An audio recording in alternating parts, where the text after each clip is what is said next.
नमस्कार दोस्तों।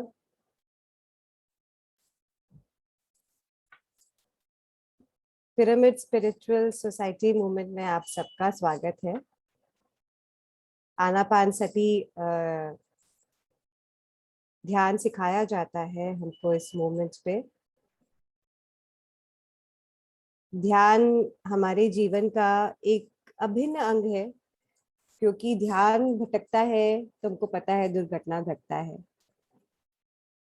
और पीएसएसएम मूवमेंट ऐसा मूवमेंट है जो हमको ध्यान और ज्ञान, सेवा, स्वाध्याय ये सब सिखाता है। तो आप इस मूवमेंट से जुड़े, इसलिए आप सबका हार्दिक स्वागत है। और ये जो श्रृंखला अभी हम चालू कर रखे हैं इस जर्नी में, इस यात्रा में, वो एक महान लेखक, change your thoughts change your life, Wayne Dyer, एक बहुत बड़े मास्टर है, लेखक है, स्पिरिचुअल गुरु है। और वो एक बहुत ही अद्भुत रचना उन्होंने लिखी है, change your thoughts change your life. कैसे हम विचारों को गढ़ के, विचारों को चेंज करके अपनी पूरी की पूरी जिंदगी चेंज कर सकते हैं। अपनी जो धरती पे ये जो यात्रा है उसको हम इतना खूबसूरत बना सकते हैं। जो हमको हर बात में सफरिंग लगता है, हर बात में हमको लगता है कि क्यों हम आए, क्या कारण है, ये सब के बारे में बताते हैं। दोस्तों, विचार हमारे मन में आते हैं सबसे ज्यादा। और मुझे गाना बहुत पसंद है। मैं गाती बहुत हूँ, गवाती भी हूँ, गाती भी हूँ, गुनगुनाती भी हूँ बहुत ज्यादा। संगीत से मेरा बहुत रुझान रहा है और मूवी के सॉन्ग्स भी बहुत गाती हूँ। तो एक लुटेरे मूवी का एक बहुत अच्छा गाना था कि कागज के दो पंख लिए उड़ा चला जाए रे, जाना नहीं जाना था वहीं चला जाए रे, उम्र का ये ताना बाना समझ न पाए रे, जुबा पे जो मोह माया नमक लगाए रे, देखे न भाले न जाने न दाए रे, दिशा हारे केमोन बुक्का मौन टारे। बता रहा है कि ये जो फुलिश दिमाग है, ये जो बेवकूफ दिमाग है, इसका कोई भी डायरेक्शन नहीं है। और ये एक नंबर का बुक्का है। अगर ये ध्यान में लग जाए तो ये जागृत होगा। थोड़ा सा गुनगुनाऊंगी। कागज की तो पंख लेके उड़ा चला जाए रे, जाना नहीं जाना था ये वही चला जाए, उम्र का ये ताना बाना समझ न पाए, जुबां पे जो मोह माया नमक लगाए रे, कि देखे न भाले न जाने न दाए रे, दिशाहारा केमोन बुका मोन्टारे। इसमें बंगाली वर्ड यूज किया है। बंगाली फोक जो बाउल संगीत है उसके ऊपर आधारित ये रचना है। बहुत सुंदर रचना है, लेकिन बहुत ही अद्भुत रचना है ये। कि सच में हमारा जो मन है एक नंबर का बुक्का है। हम लोग बंगाली में बेवकूफ को बुक्का बोलते हैं। तो बुक्का है हमारा मन, और अगर इसको हम ध्यान में लगाए, ज्ञान में लगाए, तब इसकी ऊर्जा बढ़ती है, तब ये भटकता नहीं है, इसको एक दिशा मिलती है। जो ये दिशाहीन हो रखा है ना, बोलते दिशा हारे केमोन बुक्का मोन्टारे। तो एक दिशा ध्यान से मिलती है, दिशा ज्ञान से मिलती है, जो इस पीएसएफ मूवमेंट में हम सबको मिला है। और हमारा जीवन, ये तो हम नहीं कह सकते कि बहुत अद्भुत हो गया है, बहुत सुंदर हो गया है। ये जरूर कह सकते कि बहुत ज्यादा अद्भुत हो गया है और बहुत सुंदर हो गया। तो दोस्तों, चलते हैं आज के इस चैप्टर पे। तो आज का जो चैप्टर है वो है सेल्फ मास्टरी पे ही। लिविंग इन सेल्फ मास्टरी, कि कैसे सेल्फ मास्टर बन के हम जी सकते हैं। तो दोस्तों, आप सबसे एक क्वेश्चन पूछूंगी, आज के जमाने में या हम सबको ऐसा कौन लगता है कि ये पर्सन बुद्धिजीवी है? मान लीजिए हम किसी को देखना चाहते हैं, अच्छा ये बुद्धिजीवी है, अपने को कैसे समझ में आता है कि ये आदमी सच में ना बहुत ज्ञानी है, बहुत ध्यानी है, मतलब बहुत ज्ञानी है या बहुत बुद्धिजीवी है? कैसे हमको पता चलता है नीलम जी? हम कैसे, किस दायरे से उसको देखते हैं? मतलब ये सोचते हैं कि हाँ ये आदमी तो बहुत पावरफुल है, ये आदमी को बहुत नॉलेज है, वो अपने को कैसे पता चलता है? क्या देख आचरण के? से, नारायण आचरण? नारायण, आचरण से। आचरण से? हाँ, हम्म, वेरी नाइस निर्मला जी, आचरण से। लेकिन हमको ऐसे कैसे पता चलता है कि ये आदमी सच में ये बहुत नॉलेजेबल वाला आदमी है, जब उसके पास बहुत सारे डिग्री है, उसके पास बहुत सारी डिग्री हो, ठीक है भाई, ये तो डॉक्टर है, ये तो बहुत बड़ा, इसको बहुत ज्ञानी है, ये बहुत नॉलेज वाला है। कोई बहुत बड़ा स्कूल का प्रोफेसर है जो लोगों को बहुत सारे ट्यूशंस देता है ना, उसके पास अपने बच्चे को हम भेजते हैं कि भाई इसको तो बहुत नॉलेज है ना? या कोई बहुत बड़ा मंत्री है, कोई बहुत बड़ा वकील है, देश के बहुत बड़े बड़े वकील हुए, और वो एक से एक बुद्धिजीवी जो तर्क वितर्क करके साबित कर देते हैं कि हाँ उनके पास बहुत नॉलेज है, और नॉलेज से, आज उनके पास नॉलेज आया तभी तो उनको पावर आया ना। अगर वो ज्ञानी नहीं होते तो क्या उनको पावर आता? क्या उनके पास श्री यानी कि पैसा होता? उन्होंने नॉलेज से पैसा कमाया, पैसा से पावर कमाया, यही चक्र चलता रहता है। तो जनरली हम देखते हैं कि अगर हमारे पास बहुत ही ज्यादा ज्ञान है तो हम पावरफुल है। कोई भी बड़े ओहदे पे कोई भी इंसान है, चाहे वो बहुत बड़ा स्कूल का प्रोफेसर रहा हो, डीन रहा हो, चेयरमैन रहा हो, वकील, कोई बहुत बड़ा डॉक्टर, इस तरह से बहुत सारे जो बुद्धिजीवी जिसको हम सोचते हैं, कोई बहुत बड़ा बिजनेस, आज बोलते हैं ना मुकेश अंबानी, अरे उसके पास तो बहुत नॉलेज है, उसके पास तो बहुत ज्ञान है, उसको सब पता है, ठीक है, और उस नॉलेज से ही उसने ना पैसा कमाया, और उसी नॉलेज से उसने ज्ञान हासिल की, उसी नॉलेज से उन्होंने पावर कमाया। आज मुकेश अंबानी से पावरफुल कोई हो सकता है? नहीं हो सकता है, लेकिन उसके नॉलेज से, बिजनेस कैसे करते हैं उसके नॉलेज से उसने ये सब कमाया। हम जनरली यही सोचते हैं कि ऐसा होता है।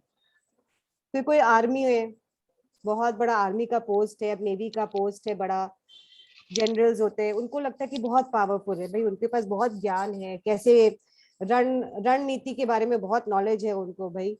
अगर उनके सामने हम जाते हैं तो भाई हमको ऐसा ही लगता है ना, हम उनके सामने हाथ जोड़ते हैं कि उनका तो इतना पावर है, इतना कुछ जानते हैं वो बाबा। तो इस तरह से हम ये देखते हैं कि आज के जमाने में जिसके पास ज्ञान है बहुत ज्यादा, उसके पास नॉलेज है, वही उसके पास सारा पावर है, और वही पावरफुल इंसान है, ऐसा ही हम सोचते हैं। लेकिन ये ज्ञान सारा बाहरी ज्ञान है, ये ज्ञान उसने जो लिया है वो सारा बाहरी ज्ञान है। दोस्तों, कलकत्ता के एक बहुत बड़े साइकियाट्रिस्ट है, मैं नाम नहीं लूंगी उनका, लोगों के बहुत प्रॉब्लम सॉल्व करते हैं वो, बहुत बड़े साइकियाट्रिस्ट है, लोगों के पास जाते हैं और काउंसिल करते हैं, अपने आप प्रॉब्लम सब सॉल्व करते हैं। लेकिन दोस्तों, उनका जो घर है वो पूरा बिखरा हुआ है, उनके बच्चे प्रताड़ित, उनकी वाइफ प्रताड़ित, उनको लगता है कि वो नरक में रह रहे हैं। जो दूसरों का घर स्वर्ग बना रहा है, उसका घर नरक कैसे रह सकता है? इसका मतलब बाहरी नॉलेज उसने लिया, बाहर से उसने जितना भी ज्ञान लिया वो बाहर ही अप्लाई करता है, लेकिन अंदर से वो इंसान पूरी तरह खोखला है। उसने अपने ऊपर ही काम नहीं किया। आप देखे होंगे बड़े से बड़े बुद्धिजीवी, एक बड़ा सारा एस्ट्रे रखा होता है उनके सामने। आप कोई वकील के पास जाए या कोई मंत्री के पास, बड़ा सारा एस्ट्रे पड़ा रहेगा। क्या करते रहेंगे? सिगरेट पे सिगरेट वो लगाते रहेंगे, फूकते रहेंगे, फूकते रहेंगे, फूकते रहेंगे। क्या ये ज्ञानी होने का प्रावधान हो सकता है? जो खुद को जिस पे कंट्रोल नहीं है, वो खुद इतना ज्यादा भीतर से अशांत है। बाहर से तो बहुत नॉलेज ले लिया, पर भीतर से कुछ नहीं। इतना रेस्टलेस, इतना रेस्टलेस, दवाइयों पे दवाइयां ले ही जा रहे हैं। जितने बड़े बुद्धिजीवी लोग होते हैं उतना बड़ा उनका दवाइयों का लिस्ट होता है। ब्लड प्रेशर का भी दवाई ले रहे हैं, डायबिटीज का भी दवाई ले रहे हैं, एस्पिरिन ले रहे हैं, पता नहीं इतनी सारी गोलियां, विटामिन ले रहे हैं, सब ले रहे हैं, लिए जा रहे हैं। इतने टेंशन, इतना मतलब उनको अपने आप को साबित करने का, उनका पोजीशन नहीं चल जाए, सब चीज के बारे में इतना डर, इतना मतलब भीतर से वो प्रताड़ित रहते हैं, इतने परेशान रहते हैं, क्योंकि भीतर का ज्ञान उन्होंने लिया ही नहीं, बिल्कुल नहीं लिया। भीतर का ज्ञान लेने वाले बहुत ही कम बुद्धिजीवी, बहुत ही कम लोग रहे हैं। बहुत सबसे ज्यादा तो हम सबको ये जानते हैं कि महात्मा गांधी को हम ले, इतना बड़ा काम था उनका देश को आजादी दिलाने का। इतने बड़े बड़े लोगों से मिल रहे थे वो। ब्रिटेन जो पूरे आज विश्व पे राज करना चाह रही थी, बहुत सारी जो कंट्रीज थे, बहुत सारे नेशन थे, वो ब्रिटेन के अंडर में थे। बहुत सारे राज्य उसके अंडर में थे। लोग जब बात करते थे कोई भी अधिकारी से तो डरते थे, लेकिन वो इतना दुर्बल पतला इंसान, जो ऐसे लगता था कि एक धक्का मार दी तो पता नहीं कहाँ जाके गिरेंगे। पतली सी एकदम धोती और एक हाथ में डंडा लिए, वो क्यों खड़े हो पाए इतना बड़ा ब्रिटिश साम्राज्य के सामने? कैसे वो खड़े हो पाए? आत्मज्ञान की वजह से। खाली आत्मज्ञान, अंदर का ज्ञान।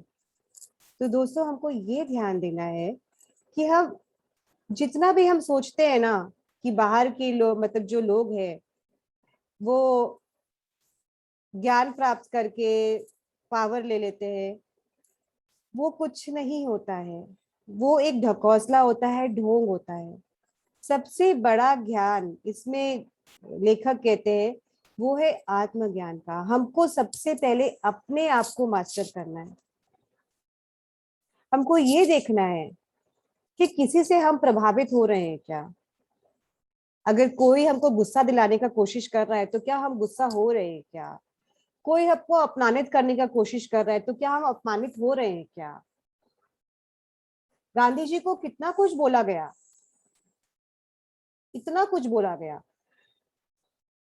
एक बार वो अपमानित हुए और उन्होंने कहा कि मैं देश को बदलूंगा। उसके बाद उन्होंने कभी भी पलट के जवाब नहीं दिया किसी को। वो अपनी हिम्मत, अपने स्वाभिमान के ऊपर खड़े होके धीरे धीरे धीरे धीरे उन्होंने आजादी दिलाई देश को। हमको हमेशा अपना दायरा देखना है। हम किसी के वजह से प्रभावित हो रहे हैं, कोई गलत बोल रहा है हमारे लिए, तो क्या हम प्रभावित हो रहे हैं? गुलाब की खुशबू हम कितना भी उसको बंद करके रखना चाहे, वो आ ही जाएगा। कितनी बार हम ऐसा सुनते हैं कि भाई हमने तो उसको ऐसा नहीं बोला, पर उसकी बातें वहां तक पहुंच रही है, मेरी बातें वहां तक, उन्होंने मेरे बारे में गलत बोल दिया, देखिए ऐसा होना नहीं चाहिए था। आप गुलाब को कभी भी, उसकी खुशबू को कभी नहीं रोक सकते। वो जाएगा ही जाएगा। एक रजनीगंधा जितना भी खुशबू देगा वो देगा ही देगा, उसको ना हम रोक सकते हैं ना आप रोक सकते हैं। तो जो सत्य होता है अंदर का वो आएगा ही बाहर, निरखेगा ही।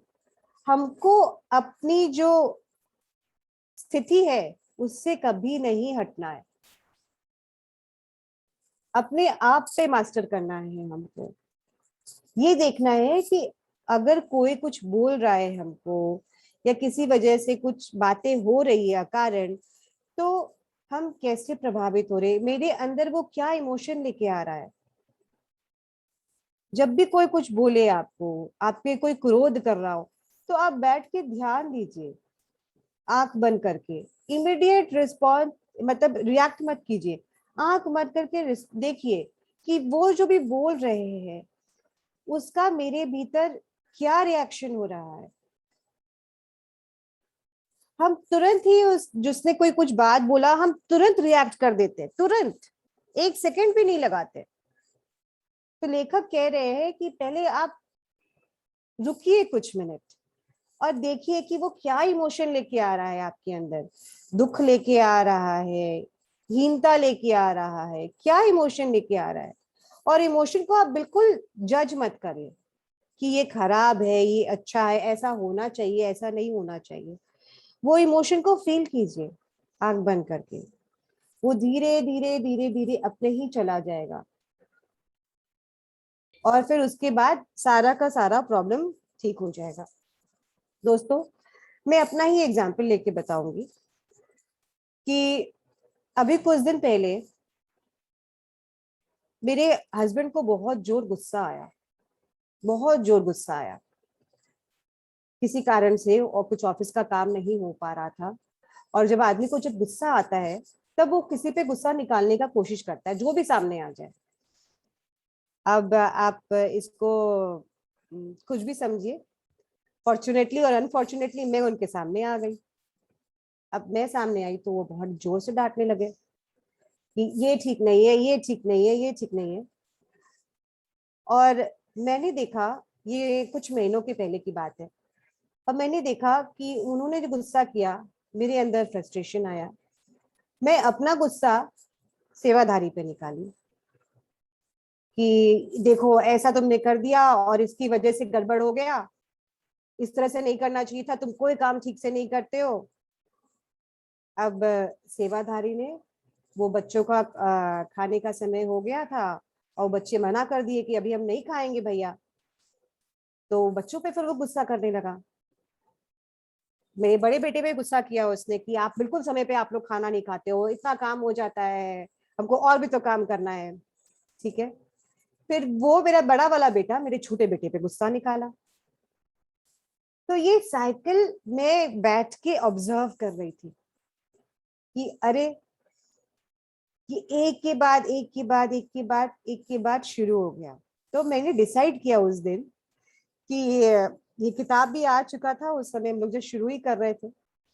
तो मैंने सोचा कि जो कह रहे हैं वेन डायर, उसके ऊपर थोड़ा ध्यान देना चाहिए। तो जब नेक्स्ट टाइम मेरे पति ने गुस्सा किया, क्योंकि स्वाभाविक है, आ जाता है सबको, हम सबको भी गुस्सा आता ही है कोई ना कोई कारण से, तो मैंने आने दिया। जब वो बोले जा रहे बोले जा रहे बोले जा रहे, तो मैंने देखा ठीक है, आ रहा है उनकी तरफ से गुस्सा, आ रहा है। मेरे को पूरा, मैं देख रही हूँ, मैंने आंख बंद करके आंखें खुली आंखों से मैंने देखा, अच्छा आ रहा है, इस तरह से आ रहा है, आ रहा है, आ रहा है, ठीक है, ये ऐसे जो आ रहा है ये जाने दो। मैंने कुछ फील नहीं किया कि ये मेरे लिए नहीं है, ये ऐसे ही बोलते हैं, मैं अगर मेरे अंदर आ रहा है तो मुझे रिएक्ट करना चाहिए था, ऐसे अगर मैं रिएक्ट नहीं करूंगी तो इनको तो हैबिट हो जाए, कुछ नहीं। मेरे को कुछ भी दिमाग में नहीं आया, खाली मैं ऑब्जर्व कर रही हूँ, और ऑब्जर्व कर रही हूँ कि मेरे अंदर क्या इमोशंस आ रहे हैं। तो मेरे अंदर इमोशंस आ रहे थे, थोड़े दुख के इमोशंस आ रहे थे। अच्छा इमोशन आ रहे हैं, मेरे दुख का आया। मैंने कहा ठीक है, आ रहा है, दुख का इमोशन आ रहा है, अच्छा ठीक है। हल्का हल्का मुझे थोड़ा थोड़ा हृदय में थोड़ा सा दर्द होने लगा, तो मुझे लगा अच्छा ये दुख की वजह से दर्द हो रहा है। मैं ये पूरा ऑब्जर्व कर रही थी अच्छे से, अच्छा मुझे दर्द हो रहा है, अच्छा ठीक है कोई बात नहीं, तुम तो बहुत स्ट्रांग हो। तो मुझे लगा मुझे ये भी नहीं बोलना चाहिए, मैं एकदम आने दे रही थी, स्वतः स्वतः स्वतः। 5-7 मिनट लगे होंगे ये पूरे प्रोसेस को, लेकिन वो आके चला गया और कुछ भी नहीं हुआ।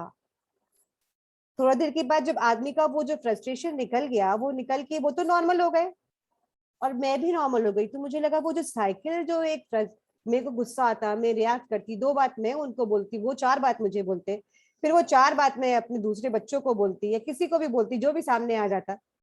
वो मैं एकदम इस तरह से, तो मैं समझ पाई। यही बात मैं आप सबको भी समझाना चाहती हूँ कि वो धीरे धीरे धीरे धीरे आएगा और उसको फील करके आपको एकदम छोड़ देना है और कुछ अब नहीं करना है। कुछ बताना भी नहीं, कुछ उसको जज ही नहीं करना है कि ये ऐसा आया, ये ऐसा आया, ये ऐसा आया, ऐसा आया। इसमें ये बोल रहे हैं कि सामने वाले को आपने छूट दे दी कि उसके कोई भी बात से हम प्रभावित होने लग जाएंगे, तो हम कमजोर पड़ने लग जाते हैं। ये बहुत ही गहन विषय है, इस पे थोड़ा ध्यान दीजिएगा आप सब। अगर हम सामने वाले की बातों से प्रभावित नहीं हो, हमको वो इरिटेट करना चाह रहा है, हमें ताना मारना चाह रहा है, लेकिन हम उससे प्रभावित ही नहीं हो रहे हैं, हम हमको कुछ मजा वो ही नहीं आ रहा है, तो वो खुद ही बंद कर देगा। अरे इसको तो कोई फर्क ही नहीं पड़ता। कितनी बार ऐसा होता है कि किसी के ना बहुत ही ज्यादा कोई होता है अपना चलाने वाला, बहुत ज्यादा चलाने वाला, और उसका नहीं हो तो उसके अकॉर्डिंग नहीं होता है, तो आप देखेंगे कि वो बहुत ही अजीब अजीब से रिएक्शन करने लग जाता है। पर आप अपनी मस्ती ना छोड़े, आप अपनी मस्ती में रहे, बिल्कुल भी आप प्रभावित ना हो। हमने अपनी शक्ति किसी और को दे देती है जब हम सामने वाले को दे देते हैं कि भाई हमारा कंट्रोल तो आपके हाथ में है। फिर वो हमको रुलाना चाहे तो रुला दे, वो हंसाना चाहे तो हंसा दे, हर चीज तो उसके हाथ में रहता है। वो खुश तो हम खुश, वो नाराज तो हम भी नाराज। अपनी खुशी अपने हाथों में ही रहनी चाहिए, अपना कंट्रोल अपने हाथ में ही रहना चाहिए। चाहे सामने वाला कुछ भी बोल दे, कुछ भी कर दे, हमेशा ये है सेल्फ मास्टरी। कोई भी सिचुएशन में कैसा भी हो, हमको ये ध्यान देना कि हमारा जो कंट्रोल है, ये इनर कंट्रोल अपने आत्मज्ञान से है। फिर आप देखिए आप कितने ज्यादा शक्तिशाली हो जाएंगे जब आपको पता है कि ये जो जीवन है हमारा, ये जो जीवन है, ये जैसे गीता में तो हमेशा सुनते आ रहे थे कि भाई हम कपड़े बदलते हैं, ये आत्मा हमेशा अमर रहता है, कपड़े बदलते हैं बस। बचपन से सुन रही थी ये बात, गीता का अध्याय चैटिंग हुआ करता था घर में, तो हमेशा। लेकिन उसको इतना गहन तरीके से उसको आत्मसात नहीं कर पाए थे। अब ऐसा लगता है कि सामने से भी किसी का डेथ हुआ है किसी का, तो फिर ऐसा लगता है कि मतलब क्या हम बेवकूफी थे, हमको तो पता है कि वो अपनी यात्रा में आगे बढ़ गया और हम भी अपनी यात्रा में आगे बढ़ जाएंगे। आज डेथ से डर नहीं लगता, आज मौत से डर नहीं लगता, आत्मज्ञान आ गया। पहले जब भी किसी का शरीर जाता था, मृत शरीर जाया करता था, डर जाया करते थे, देखते थे ना तो डर लगता था, उस तरफ मुड़ के नहीं देखते थे, और मन बार बार बोलता था देखो देखो क्या हो रहा है, देखो क्या हो रहा है, लेकिन डर भय लगता था। आज जीवन का सच्चाई दिखता है, वो दृश्य दिखता है कि हाँ कल भी हम ऐसे ही फूके जाएंगे, लेकिन ये शरीर फूका जाएगा, हम नहीं, क्योंकि हम तो कहीं और चल गए होंगे, हमारी यात्रा तो आगे बढ़ गई होगी, हम तो ये शरीर खाली छोड़ेंगे।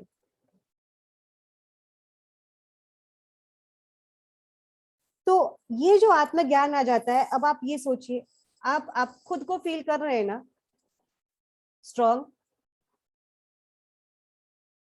कितना स्ट्रांग फील कर रहे होंगे अपने आप को जब हमारे अंदर ये आत्मज्ञान आ गया। तो एक हमको हम लगता है इमॉर्टल हो गए, हम अमर हो गए। और जो ज्ञान, जो बाहरी ज्ञान है, उससे अमर तत्व नहीं आता, अमरत्व नहीं आता, उससे बिल्कुल नहीं आता। वो बाहर का ही अज्ञान है। बहुत बुद्धिजीवी ऐसे है कि अंदर से तो बाहर से दिखाते हैं बहुत, लेकिन जब किसी के घर परिवार में डेथ हो जाता है तो ऐसे ऐसे रोना उनका शुरू हो जाता है, ऐसे रोना शुरू हो जाता है कि उनको संभाले नहीं संभाला जाता है। और वही सरदार वल्लभ भाई पटेल, वो एक वकील थे, बहुत बड़े बैरिस्ट्रेट थे। तो वो एक लड़ाई की, मतलब जो कोर्ट केस में उनका चल रहा था, केस चल रहा था, और बीच में उनका जो असिस्टेंट है वो कान में कुछ आके बात बोल के गया। तो बोला कि ठीक है, केस खत्म हो जाएगा तब चलेंगे। जब केस खत्म हो गया तब वो केस उस दिन जीत गए। और फिर आके ना जो क्लाइंट था उनका, बोले कि बीच में कोई आके आपको कुछ बोल के गया? बोला हाँ, मेरी स्त्री का आज डेथ हो गया है, वो यही इन्फॉर्म करने आया था मुझे। उनकी पत्नी का देहांत हो गया था, बीच में वो कोर्ट केस लड़ रहे थे और बीच में उनकी वाइफ का देहांत हो गया, पर वो विचलित नहीं हुए, एकदम नहीं। उन्होंने क्या खूबी से पूरा केस लड़ा, और केस लड़ने के बाद जाके अपना सारा काम निपटाने के बाद वो धर्म अपना पूरा करने गए। सारा धर्म उन्होंने पूरा किया अपना। ये ज्ञान, ये जो एक मस्ती है अंदर की, ये जो एक सहज भाव है, ये कैसे आ सकता है? वो आत्मज्ञान के द्वारा ही आ सकता है दोस्तों। ये जो कहते ना खुनकी, मास्टर्स की खुनकी, ये खुनक होती है आत्मज्ञान की, अंदर की ज्ञान की। तो इसमें क्योंकि ये चैप्टर बहुत इंपॉर्टेंट है, सेल्फ मास्टरी है, इसलिए थोड़ा सा वक्त ज्यादा ले रही हूँ आप सबका। इसमें आगे चल के लेखक कहते हैं कि हमको अब दूसरे पर ब्लेम नहीं करना है किसी भी कारण के लिए। हमारी कोई भी स्थिति, कोई भी परिस्थिति के लिए हमको किसी को बिल्कुल भी दोषी नहीं ठहराना है कि तुम्हारे कारण की वजह से ऐसा हुआ, बिल्कुल नहीं करना है। क्योंकि हम समझ गए हैं कि कोई भी चीज के लिए हम ही है, हम ही करता है, हम ही धरता है, ये सब हमारा ही रचाया हुआ है। हम दूसरों को बिल्कुल भी ब्लेम नहीं कर सकते किसी भी कारण से। जो हम फील कर रहे हैं, सामने वाला तो अपना बात प्रकट कर रहा है, हम दुखी हो रहे हैं ना, हम सफर कर रहे हैं, भाई हम क्यों सफर हरे? तो जो भी हम फील कर रहे हैं, हम क्यों बात सबको दोषी देते हैं कि आपकी वजह से ऐसा हुआ, आपकी वजह से ऐसा हुआ, आपने बोला, आपने किया। दोस्तों, सामने वाला कुछ भी करके जाएगा, ये उसका व्यू पॉइंट है। आपको उससे प्रभावित होना है कि नहीं, ये आप पे डिपेंड करता है। एकदम सिंपल तरीके से उन्होंने ये बताया। तो आपका फोकस कहाँ होना चाहिए? अपने अंदर। ये जो उंगली बाहर है, हमेशा सब कहते हैं कि आप जब दूसरे पर उंगली उठाते हो तो तीन उंगली अपनी तरफ जाती है। अगर ऐसे हम करते हैं तो तीन उंगली हमारी तरफ जाती है।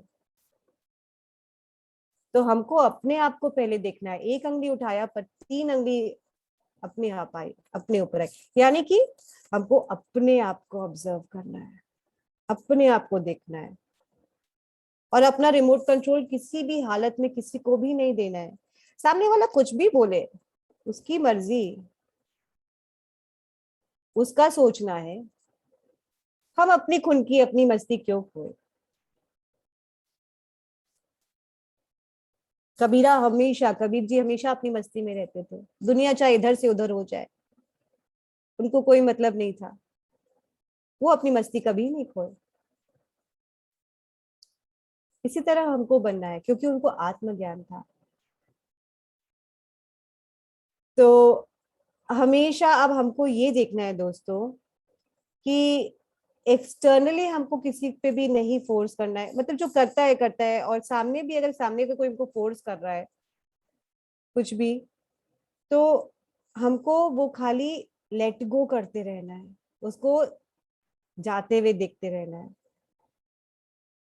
एक हर चीज जैसे है ना, एक फ्लो में आती रहती है, एक फ्लो चलता रहता है हमेशा, हर कुछ एक फ्लो में चल रहा है हमेशा। इस चैप्टर, इस पूरे किताब में ना मास्टर ने यही कहा है कि सबका फ्लो है, सब चीज एक फ्लो में हो रहा है। तो ये जो भी कुछ आता है ना, जो भी रिएक्शंस आ रहा होता है, कुछ भी हो रहा है, दैट इज अ फ्लो। अब उसको वो फ्लो समझ के जाने दीजिए, बस कि बस चला गया, यही है।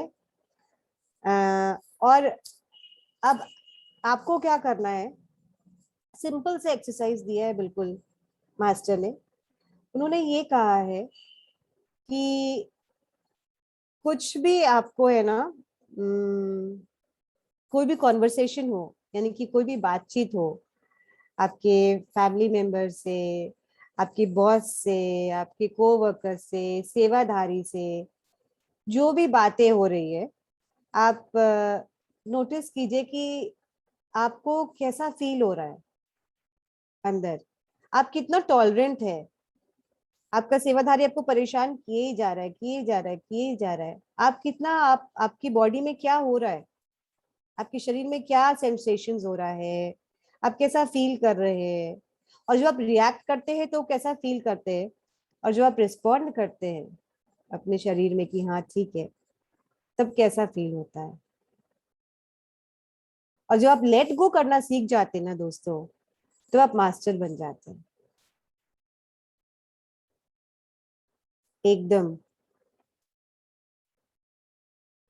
तब सामने वालों को भी पता चल जाता है कि इसका रिमोट कंट्रोल इसी के हाथ में है, हम चाहे कुछ भी करना चाहे बिल्कुल भी नहीं कर सकते, उसको बिल्कुल प्रभावित नहीं कर सकते। तो यही था आज का लेसन दोस्तों, कि हमको अपने आप को मास्टर बनाना है आत्मज्ञान से। और ध्यान से ये बहुत आसानी से आएगा, क्योंकि ध्यान करते करते करते करते हम हमेशा, हमारे में एक ध्यान की स्थिति आने लग जाती है ना। कहते ना कि बच्चा माँ को देखता रहता है, देखता रहता है, तो वो माँ की तरह ही दिखने लग जाता है। किसी का गोद लिया हुआ बच्चा भी होता है ना, तो कहते हैं कि देखो ये तो माँ की तरह ही दिखने लग गया है, ये तो गोद लिया हुआ है लेकिन माँ की तरह ही दिखने लग गया है। तो ऐसे ही ध्यान करते करते करते करते दोस्तों, हम ध्यान की स्थिति में ही रहने लग जाते हैं। आज आप सोचिए, हम कितनी बार ये सोचते हैं कि भाई हमको तो भाई 4 बजे उठना है कल, या 5 बजे उठना है, क्या हमारा मन हमारे कंट्रोल में है? उठ सकते हैं हम? 5 बजे कोई उठने को बोलेगा, उठ सकते हैं? इतना ही कंट्रोल नहीं है हमको हमारे ऊपर। ध्यान से वो खुनकी लाइए कि शरीर को अपने अंदर में, मन को अपने अंदर में कर सके, बस में कर सके। और फिर जो वो हम बोले उसको, देखो तुमको अभी रिएक्ट नहीं करना है, देखो तुमको ये काम ऐसे करना है।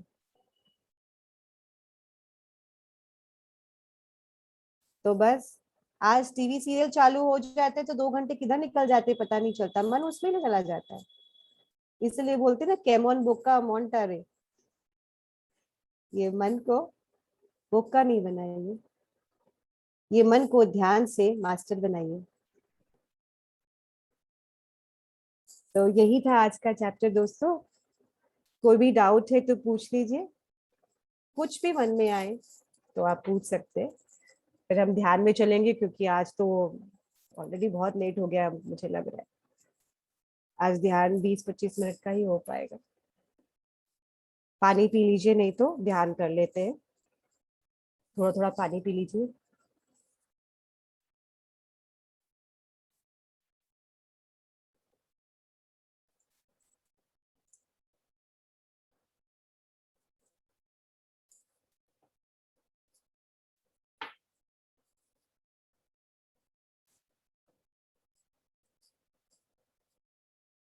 तीनों बंद लगा ले, अपने पैर को क्रॉस कर ले, हाथों को एक दूसरे से क्रॉस कर ले।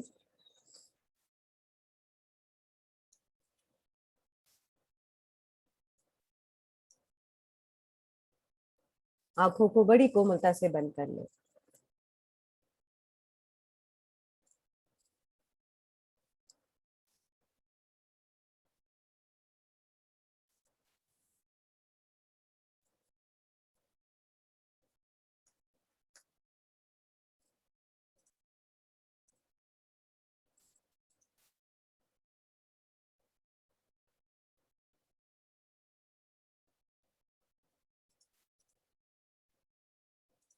लंबी गहरी सांस ले और छोड़े।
अपनी सांसों के साथ बने रहे।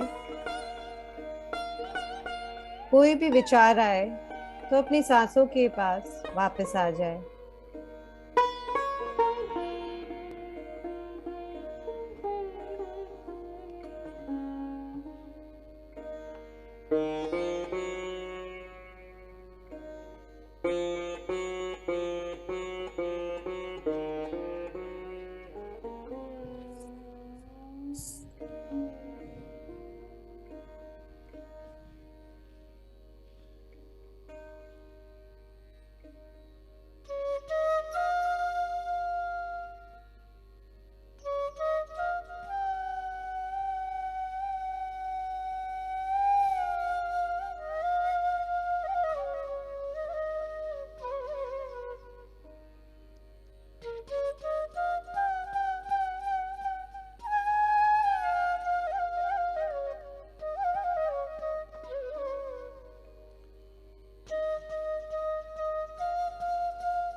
अपनी सांसों के साथ बने रहो।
Yendo gopani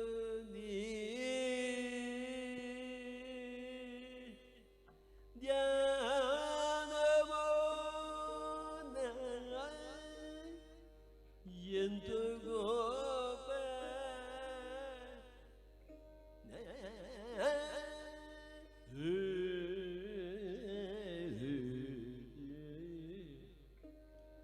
प्रतिदिनमु ध्यानमु प्रतिदिनमु ध्यानमु प्रतिदिनमु ध्यान।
धीरे धीरे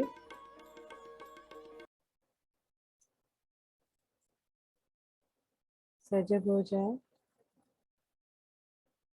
अपने वातावरण, अपने यहाँ चारों ओर, अपने शरीर, इन सब के प्रति सजग हो जाए।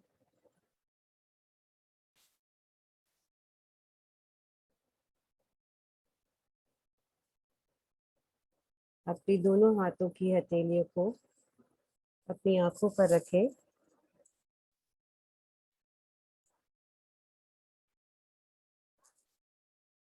और धीरे धीरे से हिलाते हुए 5, 4, 3, 2, 1 ध्यान की ऊर्जा को ग्रहण करते हुए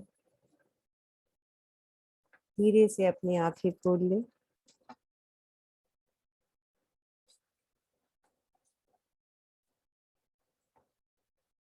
और थोड़ा पानी पी लें।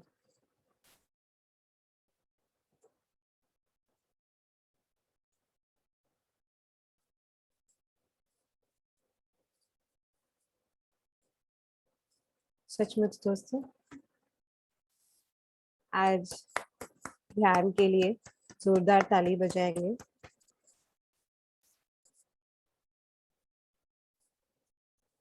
सचमुच हमारा मन दर्पण है,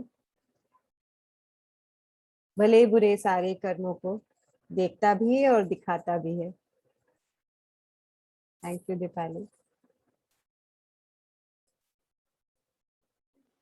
क्योंकि हमको मन पे मास्टरी करना है, इसलिए ये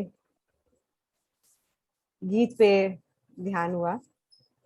पूरा मन दर्पण कहलाए वे। सचमुच हमको अपने मन के अंदर झांक के देखना है कि हम अपने आप को मास्टर कर पाए हैं कि नहीं कर पाए। तो आज कुछ अपनी बातें रखना चाहेंगे तो कृपया जरूर रखिए। अंजना जी, आप कुछ कहना चाहेंगे आज बहुत दिन के बाद?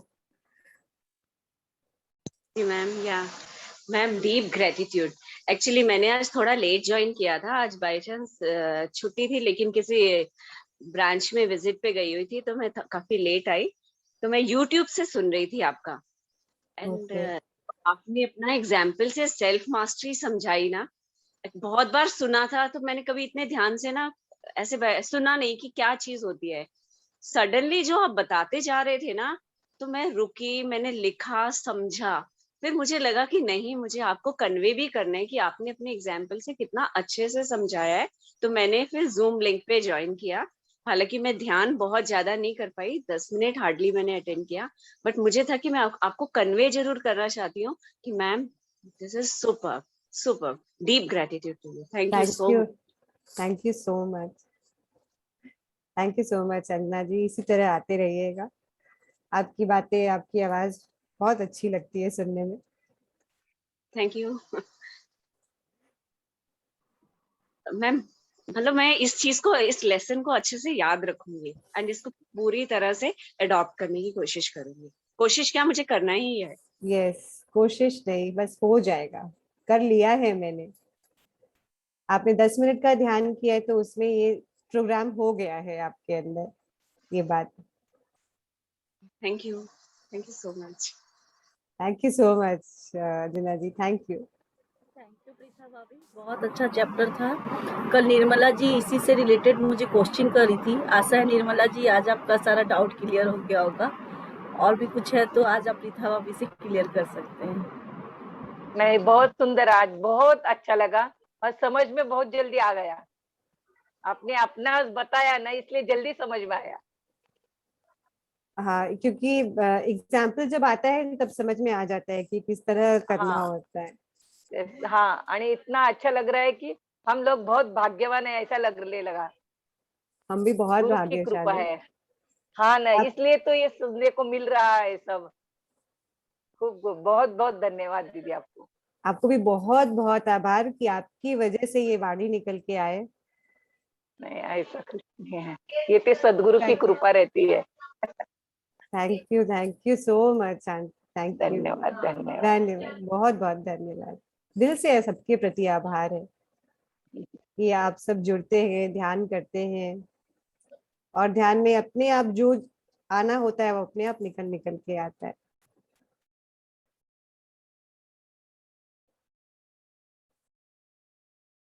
तो ठीक है दोस्तों, कल हमारे साथ कलकत्ता की जो मास्टर है निधि हलालका जी, वो जुड़ेंगी। वो बहुत ही गहरा ध्यान करवाती है। तो दोस्तों कल है ना, सेशन 3:30 बजे से शुरू होता है। मैं सबसे आग्रह कर रही हूँ, अनुरोध कर रही हूँ, जरूरी नहीं है कि आप ऐसा करें, लेकिन है ना, जैसे 3:30 बजे है तो कम से कम 1 घंटा हम पहले खाना या भोजन ले ले तो अच्छा रहेगा। मतलब तुरंत भोजन करके हम तुरंत बैठे ना तो ठीक है, कितनी बार क्योंकि नींद आने लग जाती है। तो मैं सबसे अनुरोध कर रही हूँ, ऐसा नहीं कि आप अपना रूटीन बिगाड़ ले घर में कि हमको करना है तो एक पूरा सिस्टम बिगाड़ ले, वो नहीं कीजिएगा। अगर हो सकता है थोड़ा बहुत, अगर आ सकता है, आप 1 घंटा पहले अगर खाना खा के भोजन अगर ले ले, प्रसाद पा ले अपने घर का, उसके बाद आप बैठेंगे तो क्या है ना कि ध्यान वो ज्यादा करवाएंगी, करीब 45 मिनट का ध्यान करवाएंगी वो। तो आप सब थोड़ा भोजन जल्दी पाके बैठिएगा, बस ऐसा अनुरोध है मेरा। मैं कुछ ऐसा बोल नहीं रही हूँ कि ये रूल है, क्योंकि मैं जानती हूँ फिर गृहिणियां क्या करती है, सबको सुबह से ही बोलना शुरू कर देती है, भाई आज तो मेरा ध्यान है, आज जल्दी करो जल्दी करो जल्दी करो। तो हमको इस तरह से काम करना है कि घर की व्यवस्था भी ना बिगड़े और हमारा काम भी हो जाए। यही सकुशल नारियां करती है, और मैं जानती हूँ आप सब सकुशल है। आप बहुत सारी की सारी जितनी बैठी हैं और जितने लोग मास्टर्स बैठे हुए हैं, बहुत होशियार है, बहुत क्लेवर है, वो जरूर सारा काम इस तरह से करेंगे।